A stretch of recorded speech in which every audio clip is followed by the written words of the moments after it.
The World Cup group for Spain, Cape Verde, Saudi Arabia and Uruguay. And Alex is still with us to talk a little bit more about the expectations here and what concerns there could be for Spain, because obviously they are one of the favourites, but being on the ground there in Spain, I wonder what you're hearing about maybe potential concerns with this team.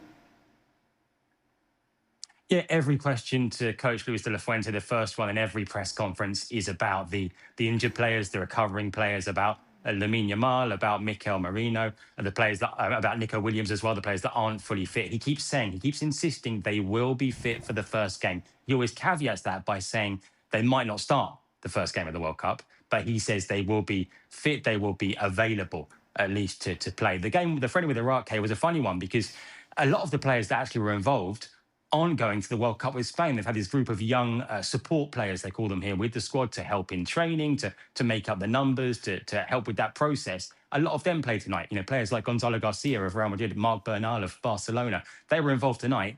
They're not going to the World Cup, which is slightly strange. It makes it feel like it was almost sort of a prize, a reward for them kind of being part of this training camp, but I'm not sure how beneficial it is to the country. So it's the final one. I should say, Kate, as well, Florentino's still speaking on TV here, and he was just saying that on Tuesday, he said he will make what will be a club record bid for a player, around 150 million euros, he said. At least at that point, he hadn't said a name. And of course, it just happens that on Tuesday is after the election campaign has finished. So by then, either he will have been elected president or not. So let's see. Yeah. Erling Haaland. Today. Erling Haaland, obviously, of course. No, to go back to the Spain scenario, look, you've got these injured players, Lamine Yamal being the sort of biggest star who, you know, how fit he's going to be at the World Cup remains to be seen. But when you're a Spain or a France or one of the stronger teams, particularly now with the way this World Cup is with 48 teams, there's a lot of weak teams. You're going to hear me say that a lot during this World Cup. So there is a pressure, of course there's a pressure. You don't want a sort of potential banana skin, slip up and you're out. It's happened before. I think it's unlikely, so Spain could probably bed their players in, don't have to rush the injured ones as much.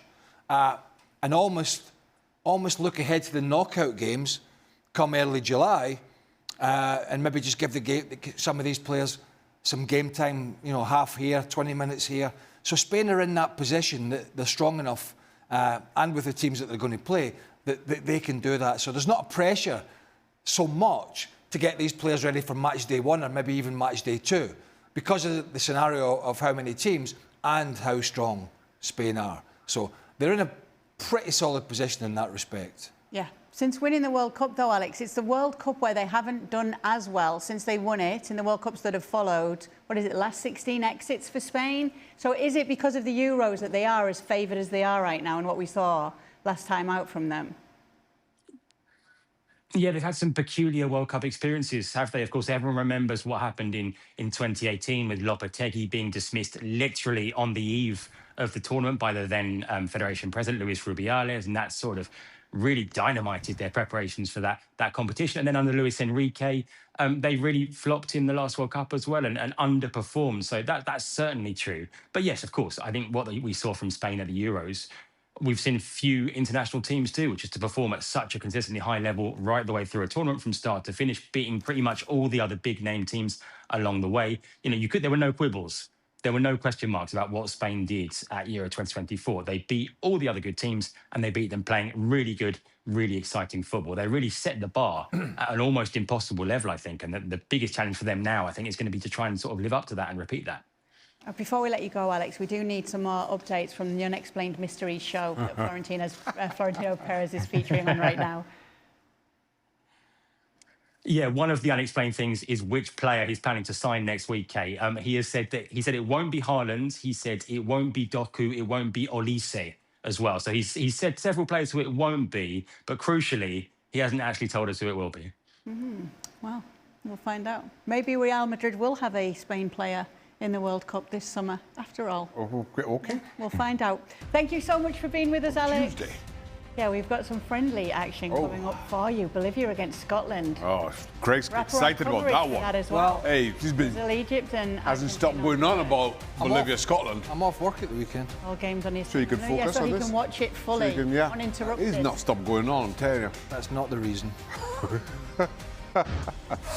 Here's France, Ivory Coast in a friendly as we remind you of their group. It's Senegal, Iraq and Norway that join them in Group I. Frank Leboeuf is joining us. That's not a group to take lightly. No, it's not. It is not. Particularly with... No, it is not. Are you trying to scare Frank? No, Norway, for example, and Senegal. Senegal, what, this FIFA ranked 16th, something like that. You know, they're a decent side, but that's not a simplistic group for France. And, you know, if I was Frank Leboeuf, I would be slightly concerned, I think. Frank? Really? Well, I could say I don't care, you know, it's a friendly game, blah, blah, blah. And France didn't play with their all big stars and like Dembele, Doué, for example. Saliba was also is a little bit injured. So I'm not that worried, but, you know, it reminds me of the World Cup that we played in 2002, where everybody was very optimistic about because we had a fantastic forward line with Anelka, Trezeguet and Thierry Henry.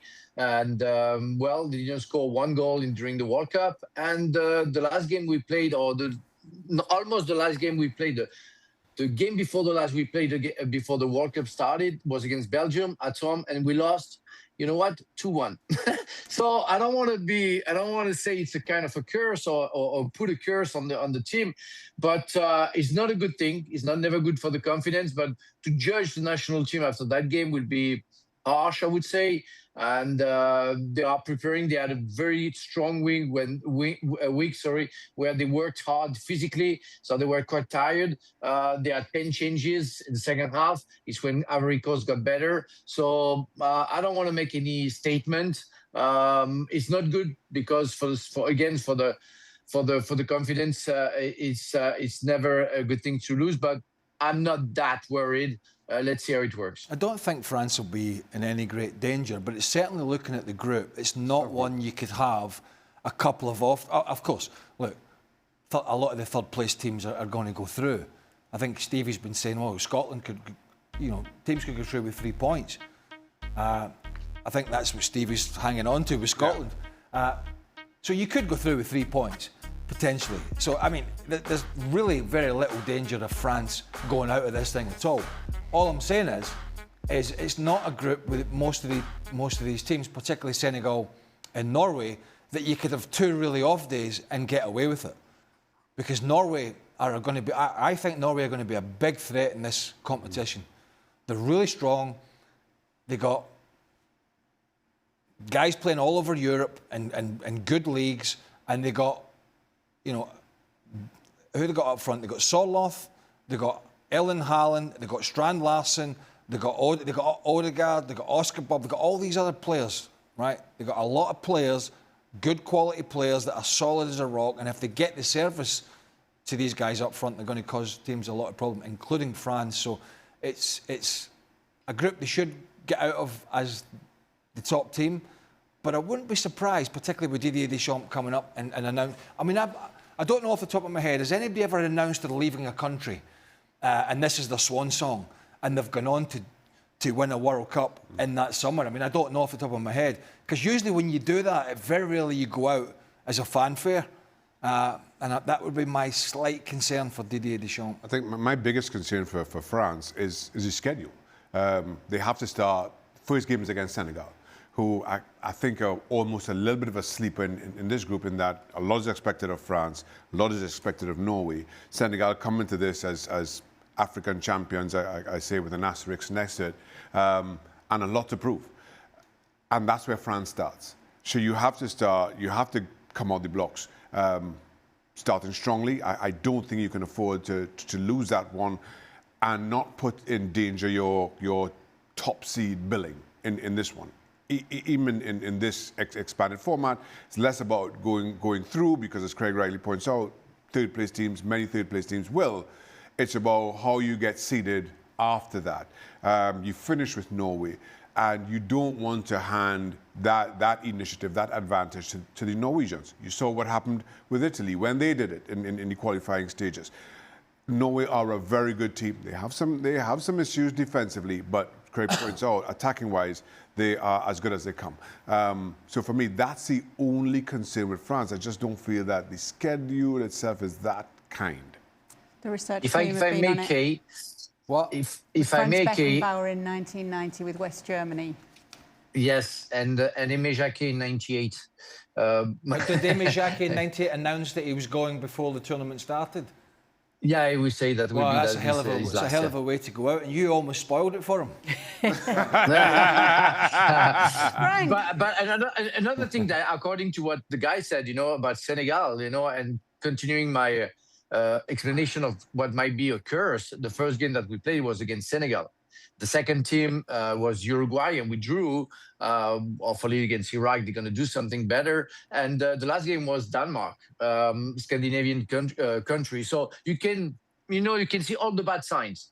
But I want to think that because of the Aimé Jacquet thing, that it's possible for Didier Deschamps to win that World Cup and get out in the best way. So it's nothing is written. You have to be careful. You have to be you have to make sure that you don't carry it away because of what you have as a forward line, because you have, and we saw today again some mistakes, especially from Konate, that you have to be careful and be really tuned in if you want to achieve something. Is he doing a bracket for this World Cup?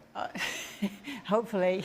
He's got. I demand that Frank, because Frank's bracket was it the last World Cup or the All last? the Canadians are hoping so.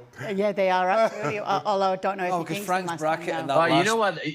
fantastic. You know what? The curse that I had today at the Canadian in front of the, because we are in Dieppe in Normandy, and the Canadians rescued us, against Germany against the Nazis, sorry, in the World War II, and they were there with kilts.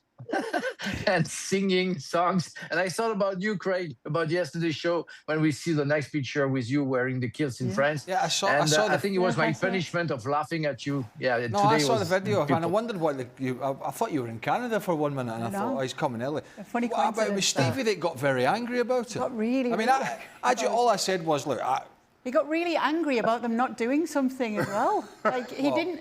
The whole point was that Scotland aren't wearing kilts, and he was still angry about he wasn't angry. He was happy at the not wearing kilts. Yes, but it felt He was like, angry that we wore kilts 28 years ago. and then he thought you got on the plane and were sat in the plane in the kilts and walking around France in the kilts.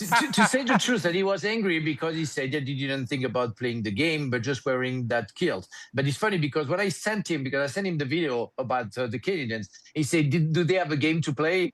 He's still in there. It makes him angry. There's something every day, that isn't there? You can't explain, Steve. Well, Surely we know that. I'm continually angry, but there's every now and again he goes. And Can't explain, No, Steve. you're right, you're Yeah. right. And when you're not expecting it as well, we didn't expect him to get so worked up about the kilt. Do we ever No. expect anything from No, Stevie, it's true. Expect the Yeah. unexpected. It's like that unexpected well, mysteries. I won't go back over it, but he's very generic description of French people on yesterday's show. I won't even mention it again. Yeah, what he thought was French national dress as well, Frank. You see it, Shaq? Yes. All right, I'll tell you. Gavin He Jules are went actually to- doing Ah, World boy. Cup previews right now. I was listening to one of them today. They're doing some of the more obscure teams to start things off. Make sure to go and check out the latest Gavin Jules show to get up to date with all the World Cup teams.